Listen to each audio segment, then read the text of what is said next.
Imagine algo que dura milhares de anos. Não só dura, mas impressiona.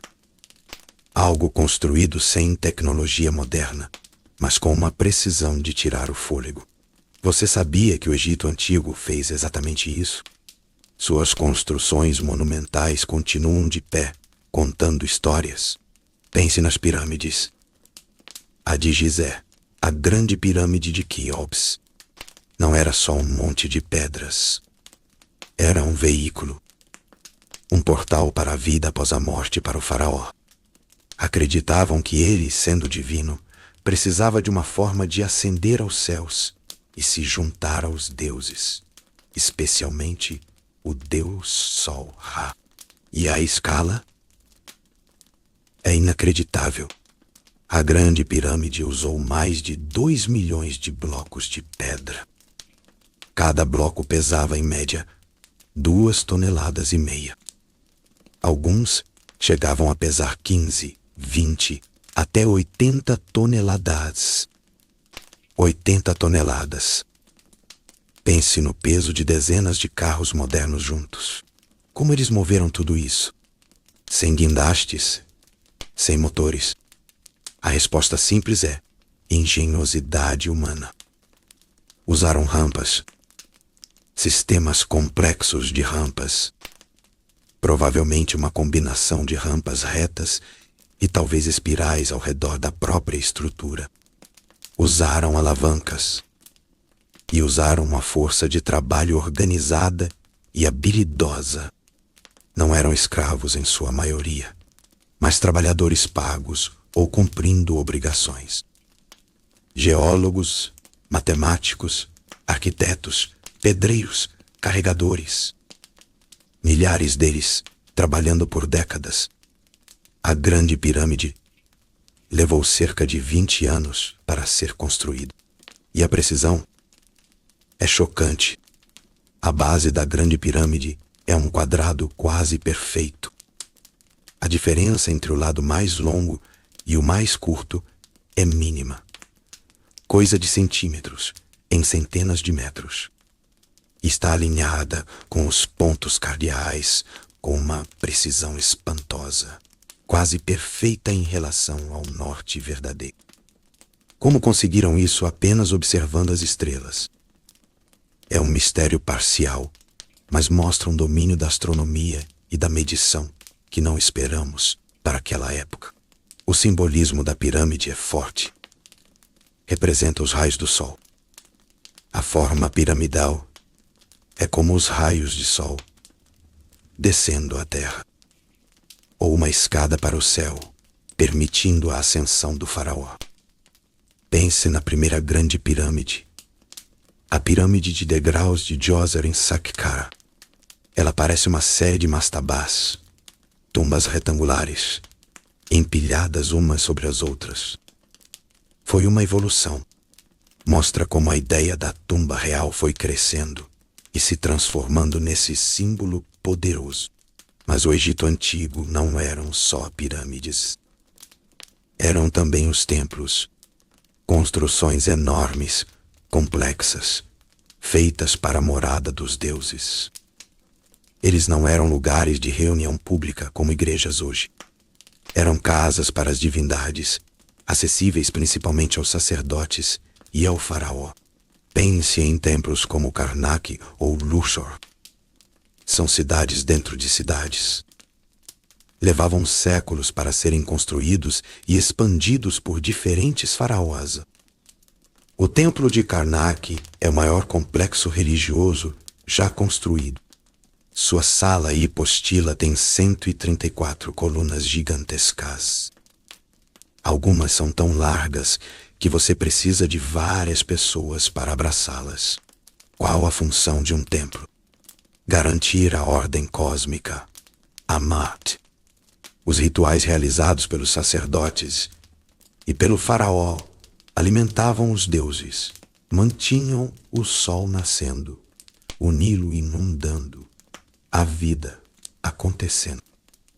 Eram centros econômicos também, com terras, armazéns e oficinas. A arquitetura do templo tinha um simbolismo profundo. Representava o cosmos.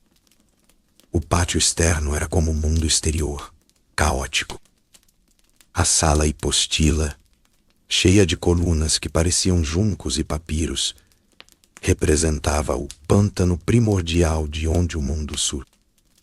O santuário mais interno era a parte mais sagrada, a morada do Deus, construído sobre o que simbolizava a colina primordial. Era uma jornada do caos à ordem, do mundo mortal ao divino.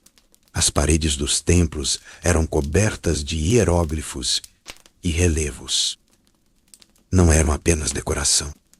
Era uma história viva do templo, os rituais realizados, as vitórias do faraó, os mitos dos deuses.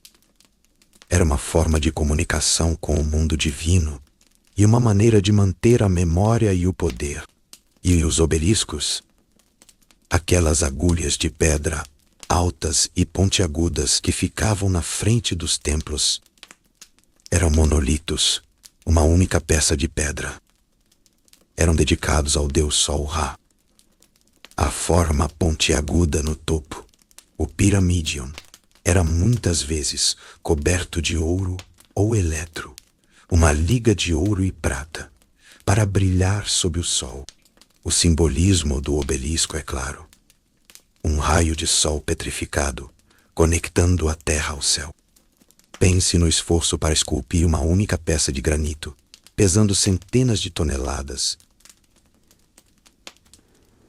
em uma pedreira distante, transportá-la rio abaixo e então erguê-la e posicioná-la. É um feito de engenharia monumental por si só. Vários obeliscos egípcios ainda estão de pé hoje, mas muitos foram levados para outras partes do mundo, para cidades como Paris, Londres e Nova York. Isso mostra a admiração e a apropriação que outras culturas tiveram por essas estruturas. As construções egípcias usavam principalmente dois materiais: tijolos de barro secos ao sol para casas, palácios, muros de cidades, e pedra, muita pedra, para templos, pirâmides, obeliscos. A pedra, especialmente o granito, a arenito e o calcário, era vista como eterna, perfeita para as casas dos deuses e para garantir a vida eterna do faraó. Tudo isso nos leva a uma reflexão. O que essas construções nos dizem sobre o Egito Antigo? Elas falam de uma sociedade incrivelmente organizada, com um profundo sistema de crenças, com um domínio técnico e matemático surpreendente para a época, com a capacidade de mobilizar vastos recursos e pessoas em prol de um objetivo comum que ia além da vida terrena. E o que isso nos ensina hoje? Talvez sobre o poder da visão a longo prazo, sobre como a fé ou uma forte crença pode impulsionar feitos que parecem impossíveis, sobre a capacidade humana de inovar e resolver problemas complexos com as ferramentas disponíveis, sobre o legado. Essas estruturas foram construídas para durar para sempre. E, de certa forma, elas conseguiram. Elas ainda estão aqui, falando conosco através dos milênios, testemunhando a ambição, a crença e a engenhosidade de um povo antigo. É um lembrete concreto de que o que construímos, seja físico ou social, pode ecoar pela eternidade. Quando você pensa em escrita egípcia, pensa em desenhos na parede, símbolos bonitos, misteriosos, hieróglifos, mas há algo sobre eles que a maioria das pessoas não sabe.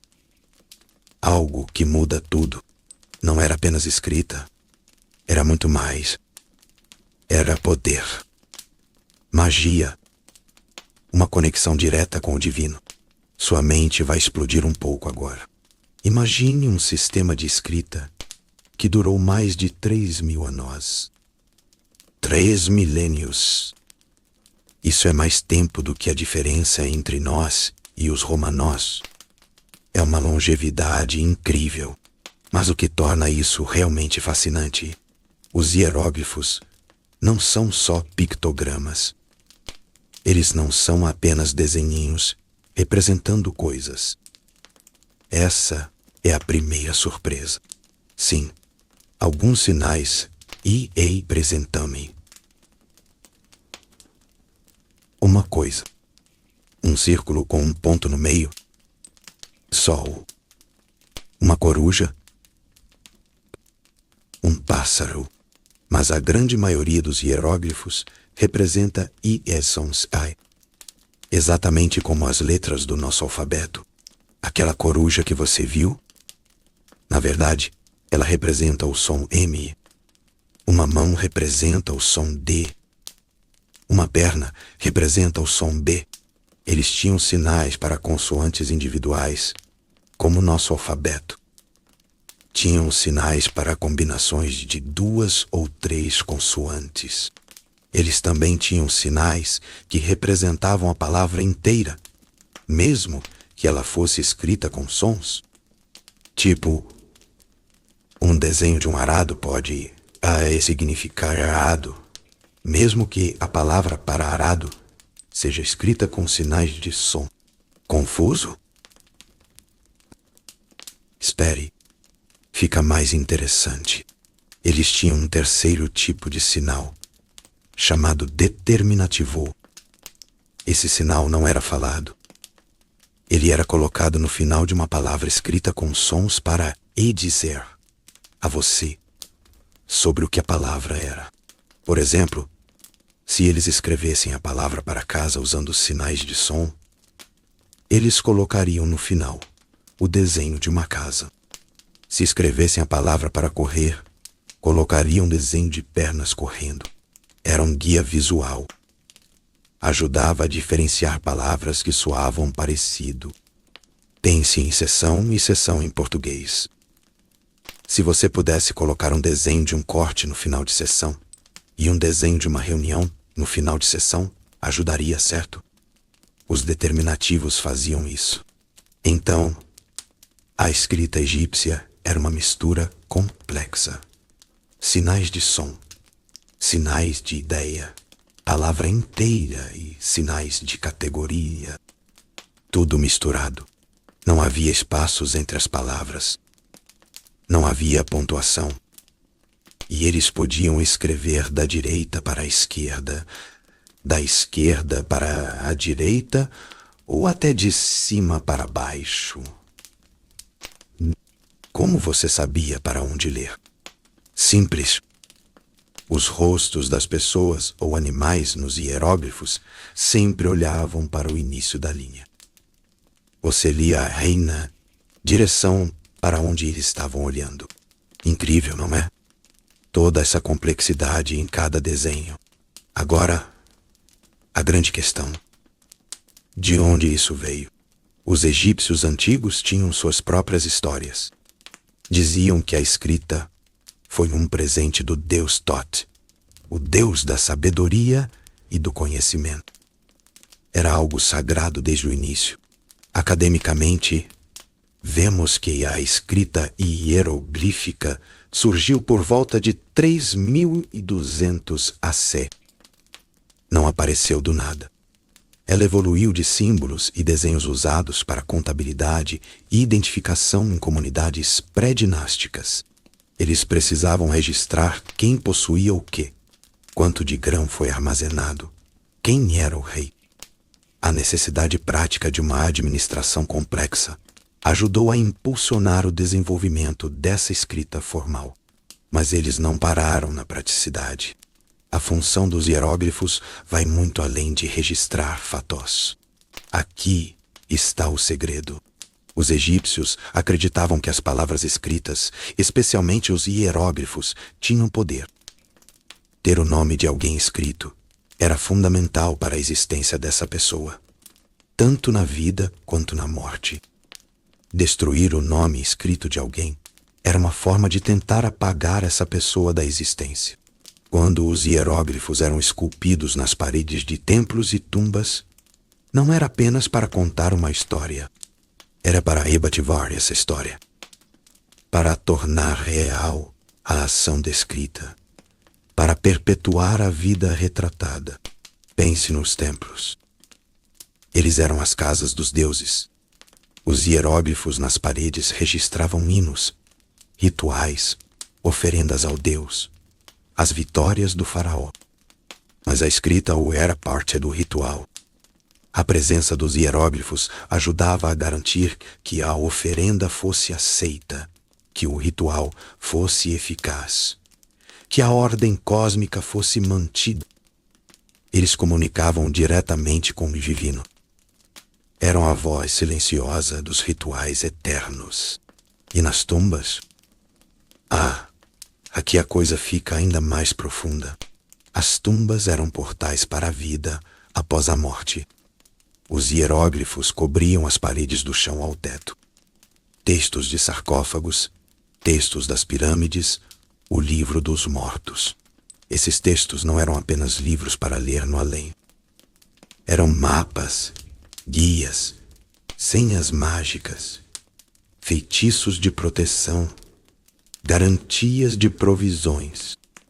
Eles ensinavam o falecido como navegar pelo mundo subterrâneo, como passar pelos julgamentos, como renascer no outro mundo. Os desenhos de comida e bebida nas paredes da tumba, eles acreditavam que a imagem e a palavra escrita para a comida poderiam se tornar magicamente reais, fornecendo sustento para a alma do falecido por toda a eternidade. A escrita era, literalmente, a diferença entre a aniquilação e a vida eterna. Era uma tecnologia espiritual. Essa é a grande revelação. Os hieróglifos não eram apenas uma forma de documentar o mundo egípcio. Eles eram uma parte ativa e vital desse mundo, interligados com sua religião, sua magia, sua crença na vida após a morte. Eles não eram apenas tinta ou pedra. Eram a essência do conhecimento sagrado e a ferramenta para moldar a realidade. Agora, essa escrita monumental e sagrada que vemos nos templos e tumbas era para os deuses, para os mortos, para a eternidade. Era esculpida em pedra ou pintada cuidadosamente em superfícies preparadas. Mas os egípcios usavam escrita no dia a dia também. Para isso, eles desenvolveram formas mais rápidas e cursivas dos hieróglifos. Primeiro o hierático, depois o demótico. Pense nos hieróglifos como a letra de imprensa ou caligrafia formal e o hierático demótico como nossa letra cursiva de hoje. Mais rápido de escrever. Essas escritas mais simples eram usadas em papiro, o papel egípcio, em pedaços de cerâmica quebrada, ostraca, em lascas de madeira. Nesses materiais, encontramos cartas, contratos legais, registros administrativos, textos literários, contos, ensinamentos de sabedoria, até mesmo recibos de impostos. Isso mostra que a escrita egípcia não era restrita aos sacerdotes e faraós. Havia escribas, uma classe especializada, que dominavam essas escritas. Eram contadores, administradores, copistás. A escrita era a base do império, mas mesmo com as escritas mais rápidas para o cotidiano, os hieróglifos formais nunca desapareceram. Eles mantiveram seu status especial como a escrita dos deuses, dos templos, das tumbas, da eternidade. Eles coexistiram. Uma escrita para o sagrado e o monumental, outras para o profano e o eficiente. Então, da próxima vez que você vir um hieróglifo, lembre-se, não é apenas um desenho antigo. É um símbolo carregado de milênios de história de sons, de ideias e, acima de tudo, de poder. Era a linguagem de um povo que acreditava que as palavras podiam construir pontes para o divino e garantir a vida eterna. Que o conhecimento, uma vez escrito, se tornava uma força viva no universo. Isso muda sua perspectiva, não é? A escrita não é só informação. Pode ser algo vivo e poderoso. Esqueça as pirâmides e os faraós. O que uma pessoa comum no Egito Antigo comia no café da manhã? A resposta pode te surpreender. Venha comigo explorar o fascinante mundo da comida, moda e diversão no Egito Antigo. Imagine um mundo onde você se veste de linho, se alimenta de pão e cerveja e se diverte jogando seneton. Vamos embarcar em uma jornada pela vida cotidiana dos egípcios antigos, revelando as realidades inesperadas de suas rotinas. Você sabia que os egípcios antigos usavam maquiagem e jogavam jogos de tabuleiro? Vamos mergulhar nos detalhes cativantes da vida diária, desmistificando alguns mitos e revelando a verdade surpreendente por trás de seus costumes. Quando pensamos no Egito Antigo, imagens de templos gigantes, tumbas elaboradas e a majestade dos faraós vêm à mente. É fácil focar apenas na realeza e na grandiosidade que sobreviveu ao tempo em pedra, mas e a vasta maioria da população? Como era o dia a dia de quem não vivia nos palácios ou nos templos? O que comiam? Como se vestiam? O que faziam para se divertir depois de um longo dia de trabalho? É para esse Egito, o Egito das pessoas comuns, que vamos olhar agora. Vamos descobrir que a vida deles era incrivelmente rica e interessante, muito além dos monumentos. Vamos começar pelo básico da sobrevivência, a comida. A base da dieta egípcia era simples, mas nutritiva: pão e cerveja.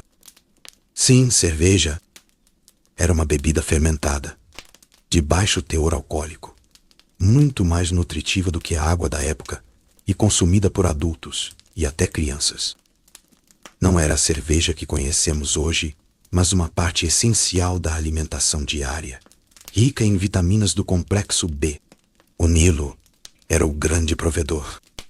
Suas inundações anuais depositavam solo fértil, permitindo uma agricultura próspera. Plantavam trigo e cevada em abundância, os ingredientes principais do pão e da cerveja. O pão era feito em diversas formas e tamanhos, e a cerveja em muitos tipos diferentes. Era comum que os salários fossem pagos em rações de pão e cerveja.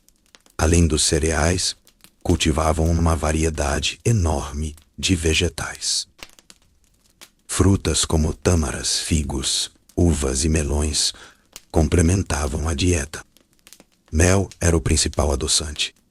Para a proteína dependiam de peixes do Nilo, aves, como patos e gansos, e em menor quantidade carne de gado, ovelhas e cabras, mais acessível para os mais ricos. Cozinhavam em fornos de barro, grelhavam ou ferviam. Uma refeição típica poderia ser pão, cebola, peixe seco e um jarro de cerveja. Uma dieta simples, mas que sustentou essa civilização por milênios. Agora, sobre como se apresentava. A moda egípcia era dominada por um material: o linho. Perfeito para o clima quente e seco. Era leve, fresco e podia ser tingido ou deixado em sua cor natural, do branco ao bege. As roupas básicas eram bastante simples. Os homens usavam saias curtas, chamadas shenti. As mulheres, vestidos justos que chegavam até os tornozelos, com uma ou duas alças. Crianças, geralmente, andavam nuas, principalmente as mais novas. Mas essa simplicidade básica era o ponto de partida. A sofisticação vinha nos detalhes e nos acessórios. Joias eram extremamente populares, usadas por homens e mulheres de todas as classes, embora os materiais variassem. Colares feitos de contas de faiança, um tipo de cerâmica envidraçada, eram comuns, enquanto os ricos ostentavam peças de ouro, prata e pedras semi-preciosas. E a maquiagem? Surpreendentemente, a maquiagem era essencial. Tanto homens quanto mulheres usavam o famoso óculo preto ao redor dos olhos.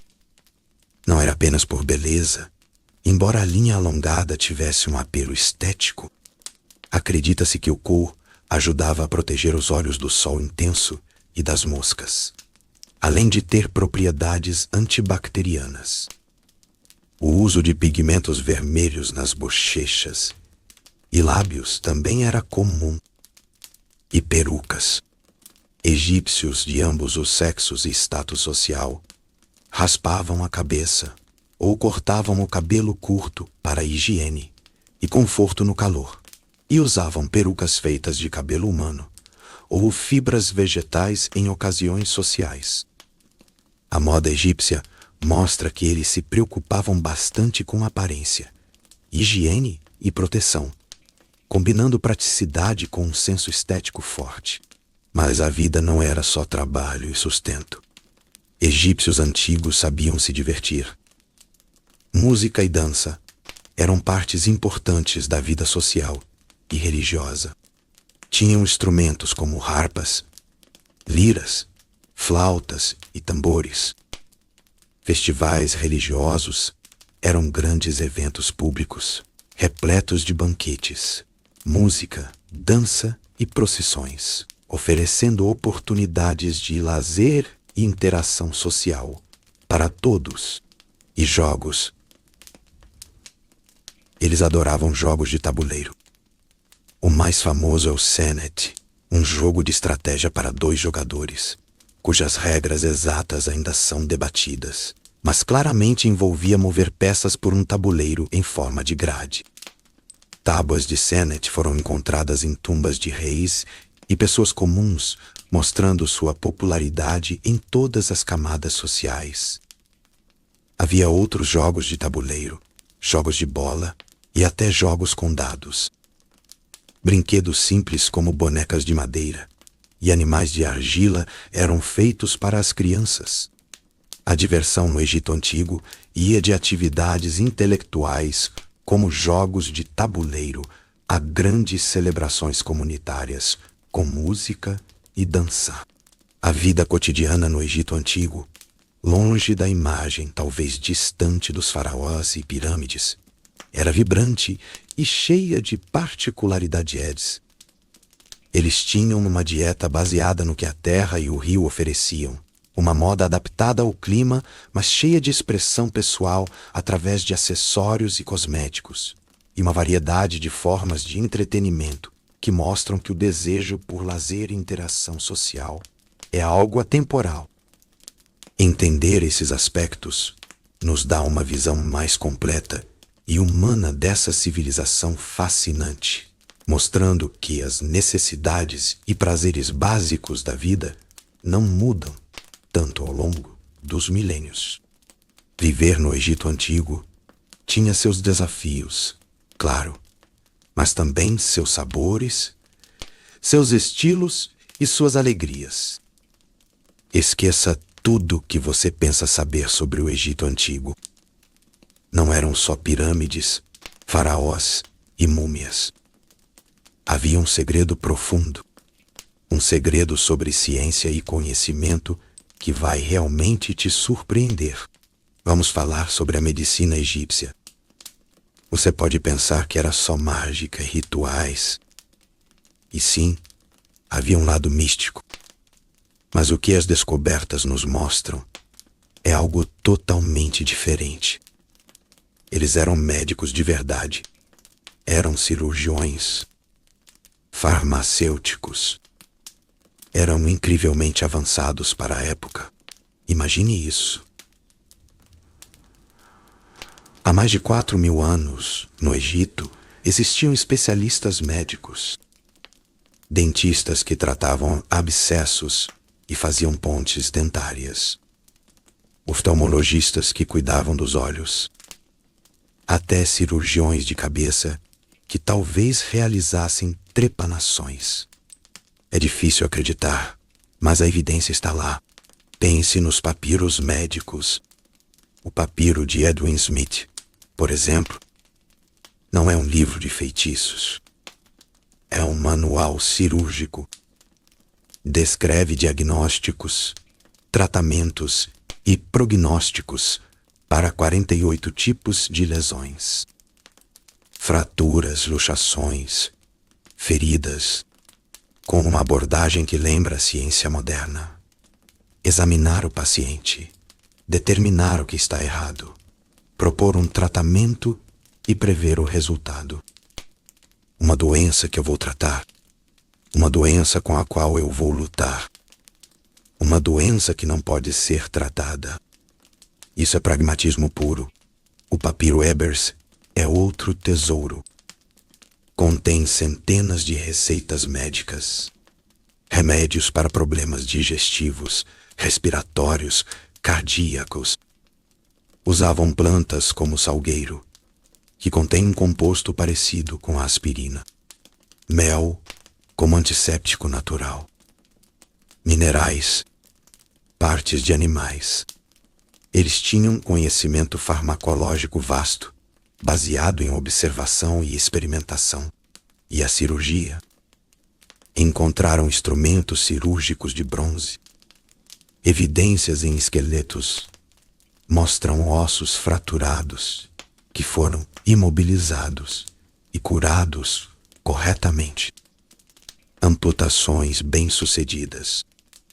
A precisão cirúrgica que eles alcançaram é impressionante. E isso sem anestesia, como conhecemos. Exigia habilidade imensa. Agora, a higiene. Eles entendiam a importância da limpeza. Banhos diários, água potável de fontes protegidas, até sistemas de drenagem em algumas áreas. Isso não era apenas ritualístico. Era prático. Reduzia doenças. Eles observavam que sujeira e doenças estavam ligadas. Um conceito revolucionário para a época. Os egípcios eram mestres na observação. Eles examinavam o pulso do paciente, sentiam inchaços, inspecionavam feridas, perguntavam sobre os sintomas. É a base do método clínico que usamos hoje. E de onde veio todo esse conhecimento? Parte da prática, claro, lidando com ferimentos de trabalho, de guerra. E a mumificação, por mais ritualística que fosse, deu a eles uma familiaridade com a anatomia interna. Sabiam onde os órgãos ficavam. Conseguiam diferenciar estruturas. É uma imagem da medicina egípcia muito diferente daquela popularizada. Uma medicina que, embora tivesse elementos religiosos, era fortemente baseada na prática, na observação e em um conhecimento empírico sofisticado. Eles curavam, operavam e aliviavam o sofrimento com um nível de ciência que nos deixa boquiabertos. Mas a ciência egípcia não parava na medicina. Olhe para o céu. A astronomia egípcia. Você pode pensar que era apenas para prever o futuro ou adorar deuses. E sim, a religião estava envolvida. Mas a astronomia era vital para a vida prática. Era a base de tudo. O calendário egípcio é um exemplo brilhante. Eles tinham um calendário solar de 365 dias, dividido em 12 meses de 30 dias, mais 5 dias adicionais no final. Como eles chegaram a isso com tanta precisão há milhares de anos? Observação meticulosa. A chave era uma estrela, Sirius, ou Sótis para eles. Eles notaram que, Após um período de invisibilidade, Sírius reaparecia no céu oriental, logo antes do nascer do sol, em um fenômeno chamado Ascensão Helíaca. E esse evento, ano após ano, coincidia com o início da inundação anual do rio Nilo. A inundação do Nilo era a vida do Egiton. Era quando a terra fértil era depositada. Planejar a agricultura dependia de saber quando a inundação chegaria. A ascensão de Sírius se tornou o marcador fundamental. Observar o ciclo de Sírius permitiu que ele sincronizasse em seu calendário com o ciclo agrícola do Nilon, uma precisão notável que sustentou sua civilização por milênios. Não era apenas o calendário. Os egípcios eram obcecados com a orientação. Suas pirâmides e templos eram alinhados com uma precisão incrível aos pontos cardeais. Como eles faziam isso? Usando as estrelas, observando o movimento das estrelas circumpolares que pareciam girar em torno de um ponto fixo no céu noturno. Isso lhes dava um referencial fixo para determinar o norte verdadeiro. Eles também usavam a astronomia para determinar a hora durante a noite. Tinham relógios estelares ou decanós. Eram grupos de estrelas que nasciam no horizonte em momentos específicos da noite, dividindo as horas noturnas. Registros desses decanos eram encontrados em tetos de tumbas e sarcófagos. Um mapa do tempo celestial.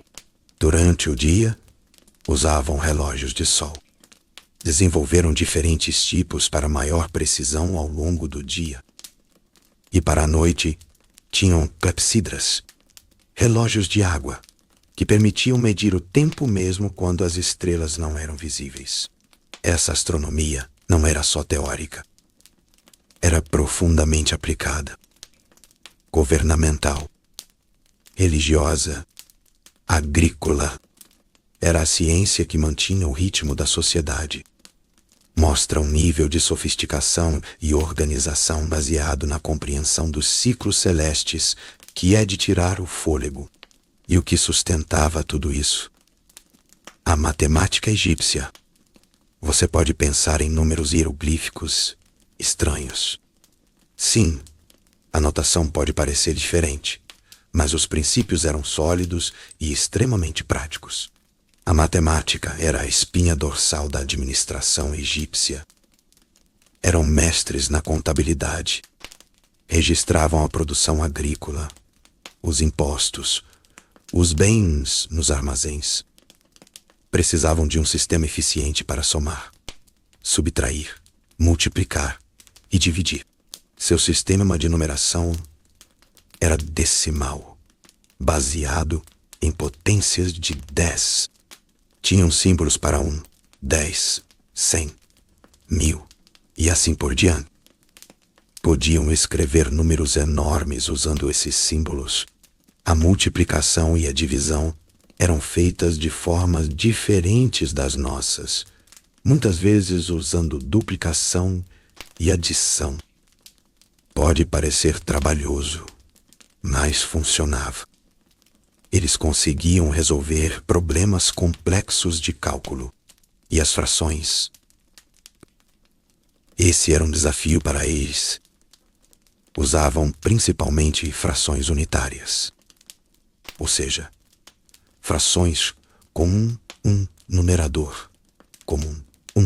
2, 3, 4. Frações mais complexas eram expressas como somas de frações unitárias.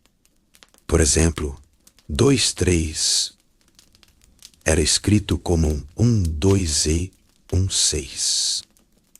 Resolver problemas com frações assim exigia muita habilidade e tabelas de referência.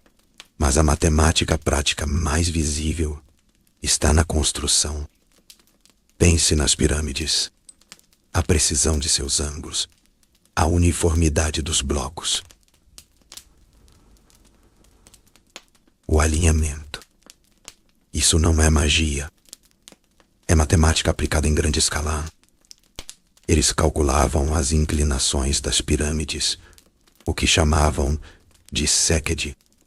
Era uma medida da inclinação que envolvia a razão entre o recuo horizontal e a altura vertical de um degrau ou inclinação, essencial para garantir a geometria das construções.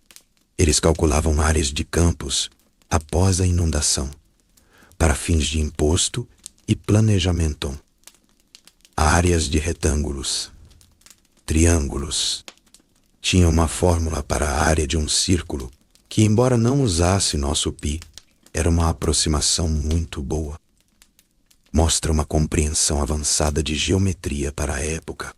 O papiro de Hind é o principal documento matemático que possuímos. Contém 87 problemas com suas soluções. São problemas práticos. Divisão de pão, quantidade de grãos para fazer cerveja, cálculo de inclinações, áreas. É um livro didático, mostrando como eles ensinavam e usavam a matemática para resolver desafios do dia a dia. O papiro de Moscou é outro. Inclui um problema sobre o volume de uma pirâmide truncada, uma pirâmide sem o topo. A fórmula que eles usavam é correta. Eles dominavam geometria tridimensional para necessidades de construção. A matemática egípcia não era abstrata como a grega posterior. Era instrumental. Uma ferramenta para construir, administrar, medir, calcular. Mas era fundamental para a complexidade e longevidade de sua civilização. Agora, junte tudo isso. A medicina, a astronomia, a matemática. Elas não eram áreas isoladas. Estavam interligadas. A matemática era essencial para a astronomia, para calcular os ciclos, para construir os instrumentos de medição de tempo, para alinhar as construções. A astronomia guiava o calendário, que era crucial para a agricultura, que por sua vez precisava da matemática para ser gerenciada e taxada. A medicina usava a matemática para calcular doses de medicamentos, para medir ingredientes. E talvez a familiaridade com a anatomia, vista como parte da medicina, viesse em parte da necessidade de preparar corpos para a vida após a morte, influenciada pela religião, que estava ligada à astronomia e seus ciclos. O segredo por trás da grandeza egípcia não foi apenas a força de trabalho ou a riqueza. Foi uma base sólida de conhecimento prático e científico. Eles observavam o mundo ao seu redor, identificavam problemas e usavam o que hoje chamaríamos de ciência para resolvê-los. De forma empírica, pragmática, mas incrivelmente eficaz. Eles não tinham telescópios, nem computadores, nem laboratórios modernos. Tinham olhos, ferramentas simples, argila, papiro e mentes brilhantes. E com isso, construíram uma sociedade que durou milhares de anos. Criaram um calendário que ainda influencia o nosso. Desenvolveram práticas médicas que continham sementes do método científico. Dominaram uma matemática que permitiu construir monumentos que desafiam o tempo. O legado egípcio nos lembra que a busca pelo conhecimento, a observação atenta e a aplicação prática da ciência são forças motrizes na história humana. Elas não nasceram na Grécia ou no Renascimento. Estavam florescendo no Egito Antigo, sustentando uma civilização complexa e próspera de maneiras que muitos de nós nunca imaginamos. Então, da próxima vez que pensar nos egípcios, lembre-se dos médicos, dos astrônomos, dos matemáticos. Eles eram cientistas por trás do mito. E o conhecimento deles foi o que realmente construiu um império. Você pensa em faraós, pirâmides, ouro, mistério, certo? Figuras quase divinas, governantes de um império que durou milhares de anos. Mas você sabia que a história desses líderes é cheia de reviravoltas? Coisas que talvez não apareçam nos filmes. Eles não eram apenas reis poderosos. Eram a ponte entre o mundo humano e o divino. Eram a própria encarnação da ordem no Egito. Um papel pesado, complexo. E cada um lidou com isso de uma forma única. Vamos mergulhar em alguns desses faraós incríveis. Ver o que eles fizeram, o que eles significam e o que talvez você não saiba sobre eles. Prepare-se para isso. Começamos com Ramsés II, conhecido como Ramsés, o Grande. Por que o Grande? Bem, ele governou por muito tempo. 66 anos. Pense nisso. Mais de 6 décadas no poder. Isso é raro para qualquer líder, em qualquer época. Ele viveu até os 90 anos. Algo incrível para aquele tempo. Ele foi um construtor monumental. Templos por todo o Egito. Abu Simbel, com suas estátuas gigantescas dele mesmo. O Ramessião, seu templo funerário. Ele expandiu o complexo de Karnak. Pense na escala dessas construções. Elas exigiram organização, recursos e um império estável. Ele também foi um líder militar. Lutou contra os hititas na Batalha de Kadesh. Foi uma batalha complexa. No fim, resultou em um tratado de paz. Um dos primeiros tratados de paz registrados na história. Um feito diplomático, não apenas militar. Ramsés II projetou o poder. Sua propaganda estava por toda parte. Estátuas, relevos, textos. Ele queria ser lembrado. E ele conseguiu. A quantidade de monumentos ligados a ele é imensa. Mostra a prosperidade e a força que o Egito tinha sob seu comando longo e firme. Ele teve uma família enorme. Dizem que mais de 100 filhos. Isso por si só já é um fato surpreendente. Mas mostra a vitalidade e a centralidade da figura do faraó na sociedade egípcia. Ramsés II é a imagem do faraó poderoso, longevo, construtor de império. Ele é a personificação de uma era de ouro. Agora, vamos para alguém completamente diferente. Tutancâmon. Você provavelmente conhece o nome. A máscara de ouro. A tumba intacta. Mas o que você talvez não saiba é que durante a vida dele, ele não foi tão importante assim. Tutancâmon virou faraó muito jovem. Tinha uns 8 ou 9 anos. Morreu cedo também, com uns 18 ou 19 anos. Seu reinado durou cerca de 10 anos. Foi um período de transição. Ele reverteu algumas das mudanças radicais feitas por seu pai. Ele não liderou grandes exércitos. Não construiu pirâmides gigantescas. Sua fama vem de um evento que aconteceu milhares de anos depois de sua morte. A descoberta de sua tumba em 1922, pelo arqueólogo Howard Carter. A tumba de Tutancâmon foi encontrada quase intacta. Isso é raríssimo. A maioria das tumbas de faraós foi saqueada na antiguidade. A dele não.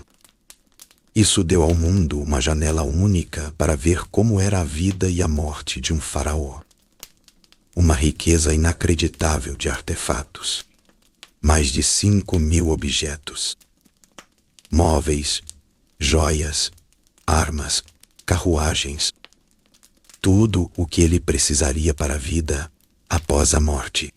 É irônico, um faraó que foi relativamente menor em vida se tornou o mais famoso da história por causa de sua morte e sepultamento.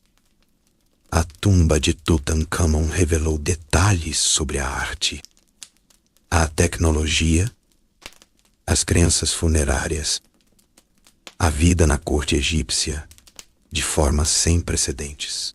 Sua história nos mostra como a fama pode ser acidental, como a preservação histórica pode mudar nossa percepção do passado. Tutankhamon é famoso não pelo que fez como governante, mas pelo que a arqueologia encontrou sobre ele. Falando no pai de Tutankhamon, chegamos a Akhenaton. Este faraó foi um verdadeiro revolucionário. Ele virou o Egito de ponta cabeça. O que ele fez? Ele tentou impor um novo tipo de religião. O Egito antigo tinha muitos deuses: Amon, Osíris, Ísis, Horus. Akhenaton decidiu que havia apenas um Deus supremo, Aton, o disco solar. Ele não era o sol em si, era a energia, a luz, a força vital por trás do sol. Ele mudou seu nome de Amenhotep IV para Akhenaton, que significa servo de Aton. Ele fechou templos de outros deuses. Diminuiu o poder dos sacerdotes tradicionais. Foi uma ruptura enorme, radical, e ele não parou por aí. Construiu uma capital novinha em folha no deserto, chamada Akhetaton, o horizonte de Aton, hoje conhecida como Amarna. Foi construída rapidamente, com um novo estilo de arte, mais naturalista, menos formal. A revolução de Akhenaton foi controversa. Os sacerdotes perderam poder.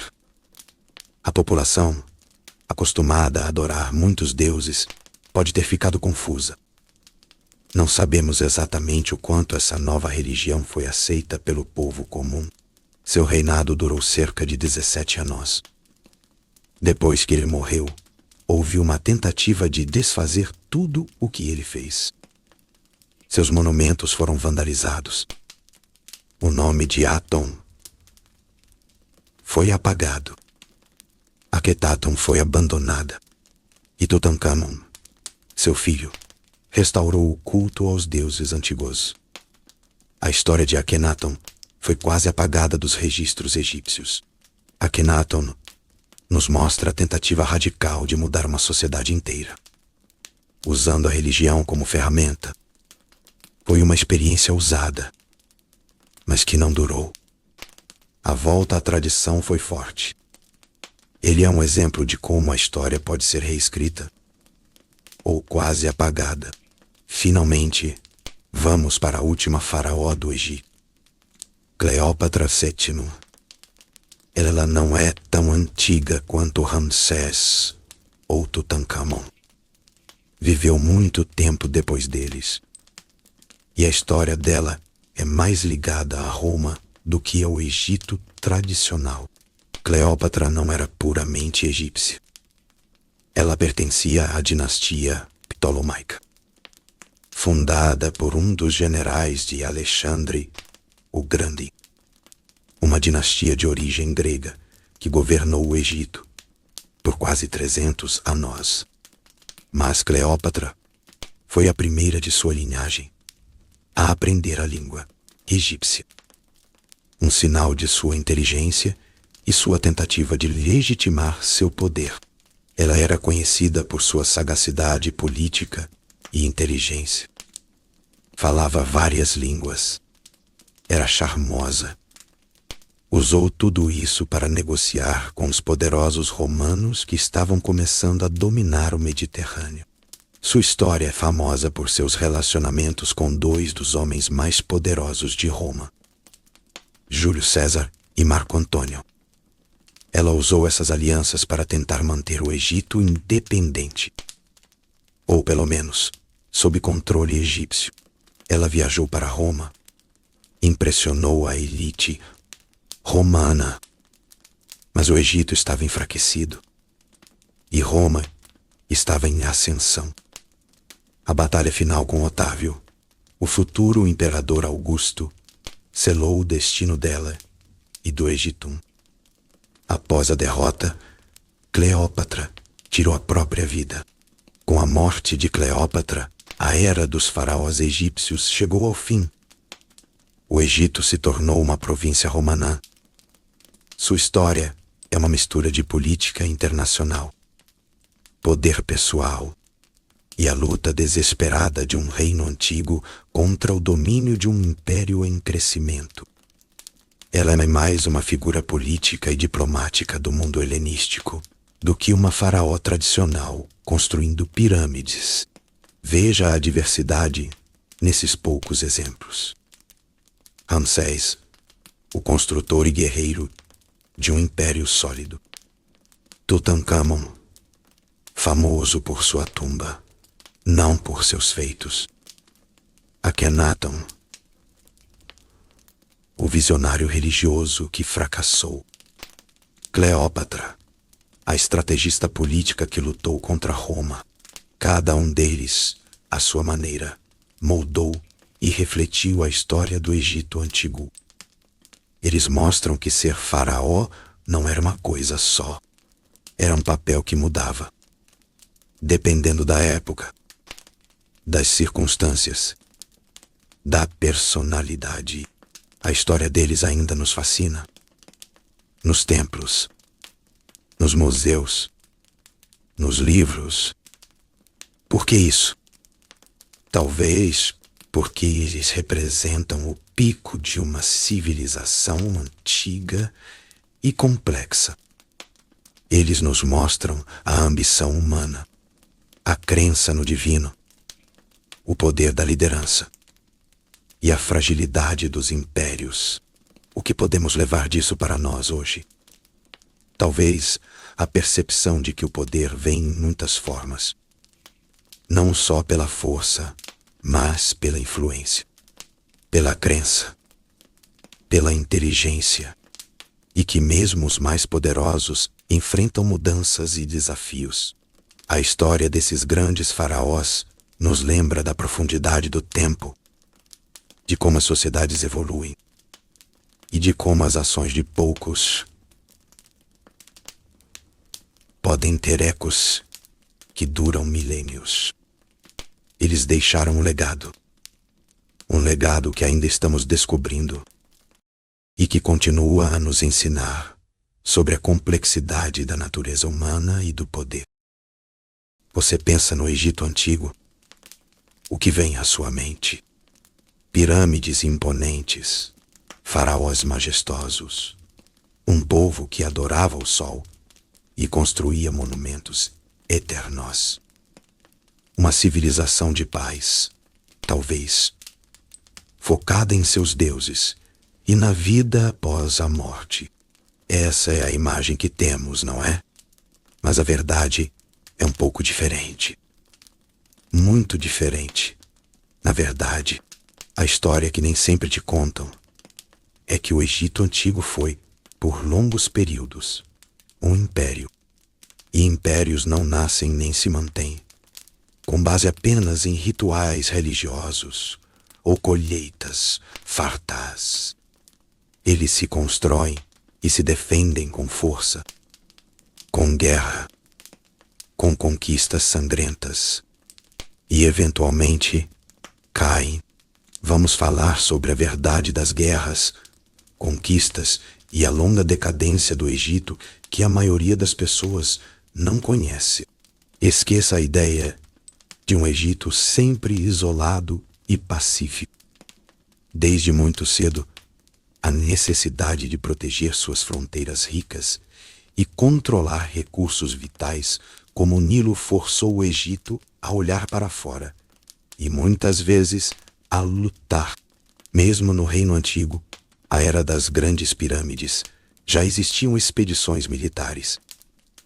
Não eram conquistas em larga escala como viriam depois, mas eram ações punitivas, explorações forçadas, controle de rotas comerciais. Havia conflitos com povos vizinhos no Sinai, na Líbia e, crucialmente, na Núbia, ao sul. A Núbia era a fonte de ouro. E o Egito queria ouro. Queria muito ouro. Controlar o fluxo de ouro da Núbia significava riqueza e poder. Isso exigiu fortificações pesadas ao longo do Nilo, como a Fortaleza de Buren, uma estrutura militar impressionante para a época. A imagem pacífica, ela se choca com a necessidade de construir muros gigantescos e guarnece-los com soldados para manter a Núbia sob controle. O Reino Médio viu essa necessidade aumentar. Os faraós dessa época entendiam que a segurança do Egito dependia de controlar seus arredores. Houve campanhas militares mais organizadas, novamente focadas na Núbia, expandindo o controle egípcio para o sul. Também houve conflitos no leste, na região do Levante, buscando proteger o comércio e a influência egípcia. Mas o verdadeiro ponto de virada veio com uma invasão. Os Hicsos eram povos do Levante que, por volta do século 17 AC, se infiltraram e acabaram dominando o norte do Egito. Eles trouxeram novas tecnologias militares, como o arco composto e, mais importante, o carro de guerra. Essa foi uma humilhação para o Egito, que perdeu o controle de parte significativa do seu território por mais de 100 anos. Essa ocupação forçou o Egito a mudar. Eles aprenderam as tecnologias dos Hicsos, militarizaram sua sociedade de uma forma nunca vista antes. A expulsão dos Hicsos, liderada por faraós como Amós I, não foi apenas uma libertação. Foi o nascimento do Império Egípcio. Entramos então na Era do Reino Novo. Esta é a época dos grandes nomes que você talvez conheça. Thutmose III, Akhenaton, Tutankhamon, Seti e Ramsés III. Esta foi a era da glória militar egípcia. Por que eles lutavam tanto? Recursos, como ouro da Núbia e madeira do Levante, que o Egito não tinha. Controle de rotas comerciais que traziam produtos de luxo. Prestígio para o faraó e o país. E, claro, defesa. Manter as fronteiras seguras, projetando poder para fora. Thutmose III é frequentemente chamado de o Napoleão do Egito. Ele liderou pelo menos 17 campanhas militares em cerca de 20 anos no Levante e na Síria. A mais famosa foi a Batalha de Megido. Thutmose III usou uma tática audaciosa, marchando seu exército por uma passagem estreita e perigosa para surpreender seus inimigos. Foi uma vitória crucial que consolidou o controle egípcio sobre boa parte do Levante. Ele não apenas vencia batalhas, ele administrava esses territórios, nomeava governadores, cobrava tributos. O Egito era uma potência imperial. As campanhas militares egípcias envolviam dezenas de milhares de homens. Havia infantaria, dividida em regimentos com nomes que honravam deuses ou o faraó. E havia a força de elite, os carros de guerra, tripulados por nobres, a infantaria pesada, a infantaria leve, os arqueiros. Era um exército profissional, disciplinado e bem equipado para a época. A conquista não era um passeio. Era brutal. Cidades eram sitiadas, saqueadas, populações eram levadas como cativos. Os registros egípcios, escritos nos templos, glorificam essas vitórias, mostrando o faraó esmagando seus inimigos. Mas por trás da propaganda, havia sofrimento e destruição generalizada nas terras conquistadas. O controle egípcio sobre o Levante era muitas vezes tênue, exigindo constantes demonstrações de força. Revoltas eram comuns e reprimidas com violência. O Império Egípcio, no seu auge, se estendia da quarta catarata do Nilo, no coração da Núbia, até o rio Eufrates, na Síria. Era uma vastidão de territórios e povos diversos sob o domínio egípcio.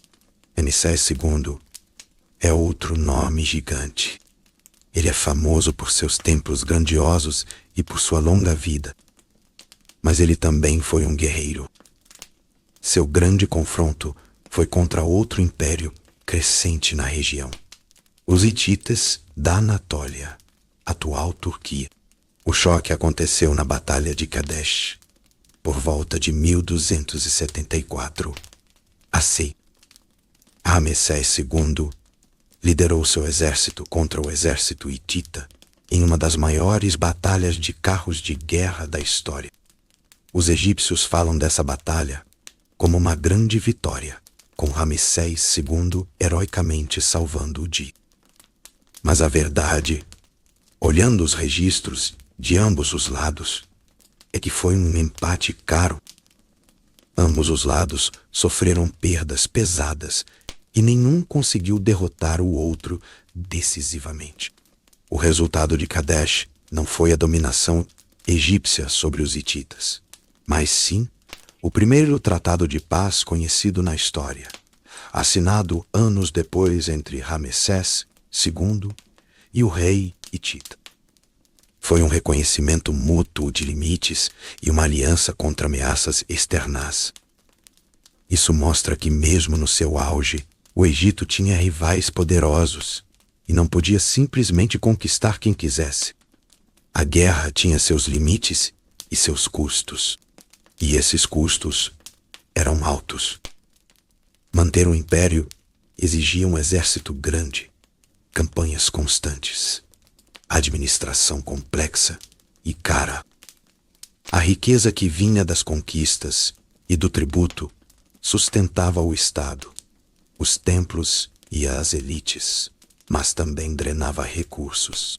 A decadência não veio de repente.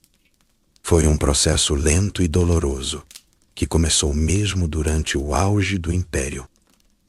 No final do Reino Novo, por volta do século XII AC, o Egito começou a enfrentar novos e crescentes desafios.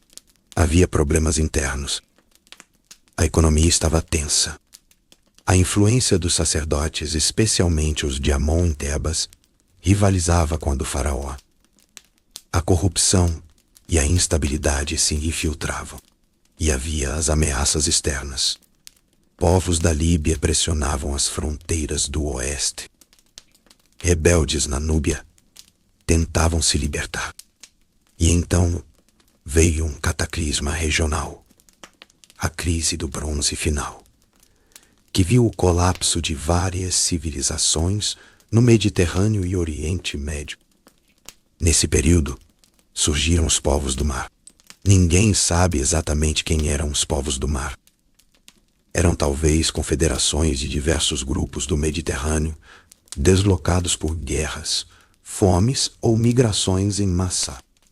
Eles atacaram e destruíram reinos como o Hitita e causaram estragos em muitas outras regiões. O Egito, sob o faraó Ramsés III, foi um dos poucos grandes estados que sobreviveu a essa onda de invasões. Ramsés III travou batalhas ferozes contra os povos do mar em terra e no mar, como mostram os relevos em seu templo funerário em Medinet Habon. Ele os repeliu, sim. O Egito não foi conquistado como o Império Hitita, mas a vitória teve um preço altíssimo. O Egito foi enfraquecido economicamente e militarmente. A instabilidade na região afetou o comércio, O custo da guerra exauriu o tesouro. Após Ramsés III, o poder central do Egito entrou em colapso. O país se fragmentou. Sacerdotes governavam o sul, enquanto chefes militares, muitos de origem líbia, controlavam o norte. Entramos no terceiro período intermediário. Este período, e os que se seguiram, mostram a verdade nua e crua da decadência. O Egito, antes o conquistador, tornou-se o conquistado. Primeiro vieram os lírios. Eles não invadiram de uma vez, mas se estabeleceram no delta do Nilo por gerações e gradualmente acumularam poder até que líderes lírios assumiram o trono como faraós, dinastia Gentituis. O Egito estava sob domínio estrangeiro, mesmo que esses lírios tivessem se egipcianizado com o tempo. Depois, um reino que o Egito outrora conquistou, a Núbia, agora o reino de Cush, se fortaleceu e invadiu o Egito. Os reis cuxitas, como Pianki e Taharka, governaram o Egito como a dinastia Ventisiv. Eles se viam como restauradores da glória egípcia, mas ainda assim eram governantes estrangeiros. Essa era de divisão, e fraqueza atraiu a atenção de novas potências mundiais. A mais brutal foi a Assíria. Os assírios, com seu exército de ferro e táticas de guerra aterrorizantes, invadiram o Egito no século VII AC. Expulsaram os cuxitas e saquearam Tebas, a cidade sagrada. O Egito virou uma província assíria por um tempo. O Egito conseguiu se libertar dos assírios sob a dinastia Saíta, que buscou reviver a glória do passado. Mas a liberdade foi curta. Uma nova potência imperial surgiu. A Pérsia. Os persas, sob Cambises II, conquistaram o Egito em 525 AC. O Egito se tornou uma satrapia, província, do vasto império persa. Houve revoltas e breves períodos de independência, mas os persas controlaram o Egito por longos períodos. Essa foi a realidade por séculos. O Egito, a terra dos faraós, governada por reis da Pérsia. Então veio Alexandre o Grande. Ele conquistou o Egito dos persas em 332. Assim, os egípcios o viram como um libertador, e ele foi coroado faraó. Mas ele era macedônio, grego. Após sua morte, um de seus generais, Ptolomeu, assumiu o controle. Assim, começou o período ptolemaico. Por quase 300 anos, o Egito foi governado por uma dinastia de origem grega. Eles mantiveram muitas tradições egípcias por conveniência política. Construíram templos no estilo egípcio, mas a língua da administração e da elite era o grego. A famosa Cleópatra VII foi a última governante ptolemaica, descendente dessa linhagem grega. O declínio final veio com a ascensão de Roma. Após a derrota de Cleópatra em Marco Antônio para Otávio, futuro Augusto, na Batalha de Ácio em 31 AC, o Egito se tornou uma província do Império Romano e permaneceu uma província, primeiro de Roma, depois do Império Bizantino, por mais de 600 anos. Um celeiro vital para alimentar Roma, mas sem soberania. A verdade é que o Egito Antigo não acabou de repente. Ele passou por um longo e humilhante processo de perda de soberania, sendo governado por lírios, núbios, assírios, persas, gregos e, finalmente, romanos. Séculos sob domínio estrangeiro. Então, quais são aqui? O Egito Antigo não era apenas pirâmides e mumificação. Era um estado militarista que se expandiu através da guerra, explorou povos vizinhos e defendeu seu poder com unhas e dentes. Sua era de ouro. Foi marcada por batalhas épicas e o controle de um vasto império. Mas essa força estava sempre sob pressão, tanto interna quanto externa.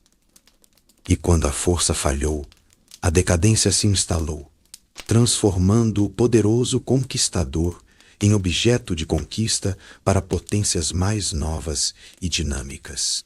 A história do Egito, quando contada de forma completa, mostra que a força de um império é muitas vezes a semente de sua própria fragilidade, que o poder é transitório e que a imagem grandiosa que a história nos legou esconde uma realidade complexa, violenta e, no fim, melancólica de perda.